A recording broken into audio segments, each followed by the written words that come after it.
Quiz C++, questão 295.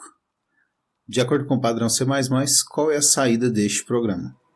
Então, é um programa que tem um vetor de char de duas posições, com a primeira sendo um caractere 0, uma struct chamado aString, que tem um construtor e um destrutor, e também uma função que retorna o endereço deste vetor A, aqui em cima, e no construtor desse aString, ele define como o conteúdo desse vetor com o valor 1, o caractere 1, e no destrutor o valor 0. E fora da struct tem duas funções, uma função print, que recebe o endereço de um vetor de char, ou um ponteiro para char, e simplesmente printa essa string na tela, e uma outra chamada makeString, que retorna uma nova instância dessa struct aString. Então, dentro da main, ele primeiro instancia uma struct chamada S1 e manda printar o retorno desse endereço retornado por cstr de S1, que é a chamada dessa função, ou seja, ela está mandando retornar aqui o endereço de A, e por último ele passa para a função print, que vai exibir ela na tela.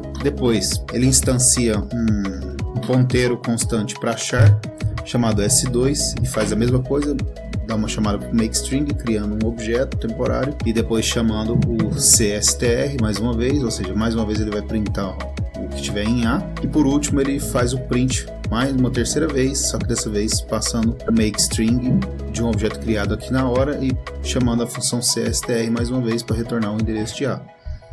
Então, essa aqui é uma questão que fala sobre o tempo de vida dos objetos temporários no C++.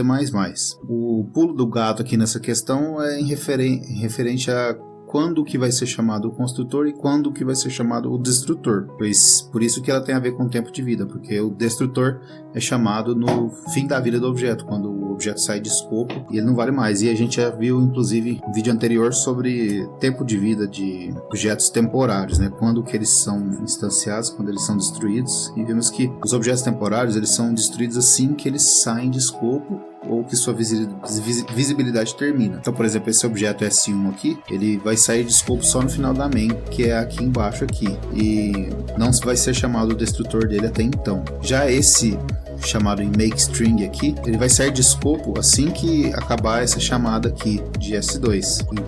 Então nesse caso aqui a gente sabe que ele vai printar 0 aqui. Nesse caso aqui, vamos voltar aqui no início. Quando ele chama o S1, chama makeString, ele chama o construtor e seta o valor de A para 1. Então nesse momento que ele chamar o S1, o cstr dele, vai pegar o endereço de A e vai imprimir, e lá em A vai ter 1. Então ele vai imprimir 1 aqui. Nesse caso aqui, o objeto temporário retornado por makeString vai retornar o seu endereço de A, vai passar esse endereço para S2, e assim que acabar essa expressão aqui, ele vai sair de escopo e vai ser chamado o seu destrutor. E aqui vai chamar 0 também.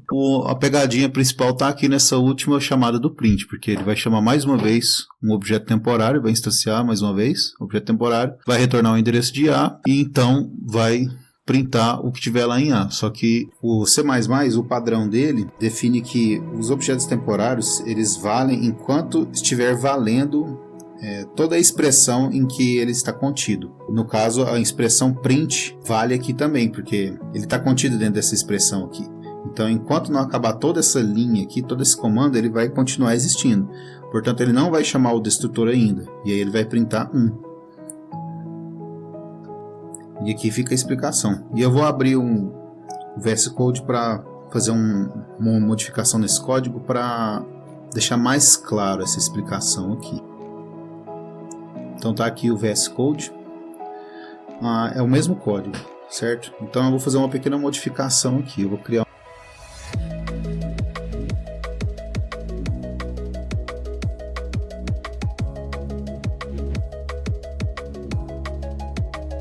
receber também um ponteiro constante chamado S, e ele vai simplesmente retornar esse S aqui. E aqui dentro da print que a gente tinha antes, eu vou mandar ele retornar esse S que foi passado para ele.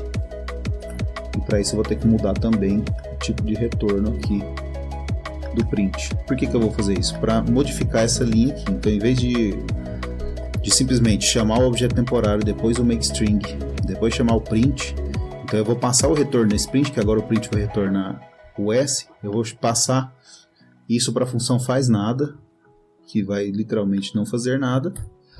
E por último, eu vou chamar o print mais uma vez, para mostrar para vocês que o objeto que foi criado aqui ainda não foi destruído, porque quando esse print for chamado pela segunda vez, ele vai printar ainda porque o destrutor dele ainda não foi chamado. Então vamos compilar isso aqui.